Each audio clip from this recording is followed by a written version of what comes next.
நிலவுக்கு விண்கலத்தை வெற்றிகரமாக அனுப்பிய ஸ்பேஸ் எக்ஸ். நிலவின் தென் துருவத்தில் இறங்கி ஆய்வு செய்ய தனியார் நிறுவனத்தின் விண்கலத்தை வெற்றிகரமாக நிலவுக்கு அனுப்பியது எலான் மஸ்கின் ஸ்பேஸ் எக்ஸ் நிறுவனம்.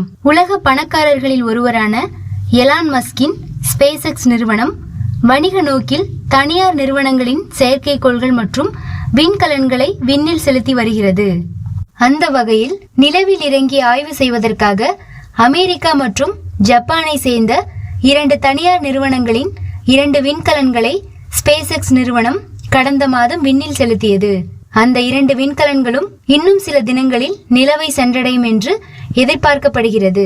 இந்த நிலையில் நிலவை ஆராய்வதற்காக மேலும் ஒரு தனியார் நிறுவனத்தின் விண்கலத்தை ஸ்பேஸ் எக்ஸ் நிறுவனம் நேற்று விண்ணில் செலுத்தியது. டெக்சாஸ் மாகாணத்தை தலைமையிடமாக கொண்டு இயங்கும் இன்டுயேட்டிவ் மிஷன்ஸ் என்கிற விண்வெளி நிறுவனத்தின் அதீனா என்கிற விண்கலம் ஸ்பேஸ் எக்ஸ் நிறுவனத்தின் பால்கன் 9 ராக்கெட்டில் விண்ணில் செலுத்தப்பட்டது. நிலவை நோக்கி 3 விண்கலங்கள். புளூட்டோரியா மாகாணம் கேப் கனாவெரில் உள்ள நாசாவின் கென்னடி ஏவுதளத்தில் இருந்து பால்கன் 9 ராக்கெட் அதீனா விண்கலத்தை சுமந்து கொண்டு விண்ணை நோக்கி சீறி பாய்ந்தது. இந்த விண்கலம் வருகிற 6ஆம் தேதி நிலவின் தென் துருவத்தில் தரையிறங்கும் என்று நாசா விஞ்ஞானிகள் தெரிவித்துள்ளனர். ஏற்கனவே 2 தனியார் நிறுவனங்களின் விண்கலங்கள் நிலவை நோக்கி பயணித்து வரும் நிலையில் தற்போது அதீனா விண்கலமும் அந்த பயணத்தில் இணைந்துள்ளது.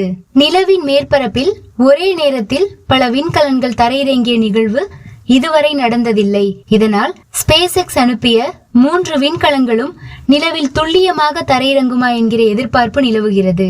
50 ஆண்டுகளுக்கு பிறகு சாதனை. இன்டுயேட்டிவ் மிஷன்ஸ் நிலவுக்கு விண்கலத்தை அனுப்புவது இது முதல் முறை அல்ல. கடந்த ஆண்டு பிப்ரவரி மாதம் இந்த நிறுவனம் அனுப்பிய OTCS என்கிற விண்கலம் நிலவின் தென் துருவத்திற்கு அருகில் வெற்றிகரமாக தரையிறங்கியது. இதன் மூலம் 50 ஆண்டுகளுக்கு பிறகு அமெரிக்க விண்கலம் ஒன்று நிலவை வெற்றிகரமாக அடைந்தது.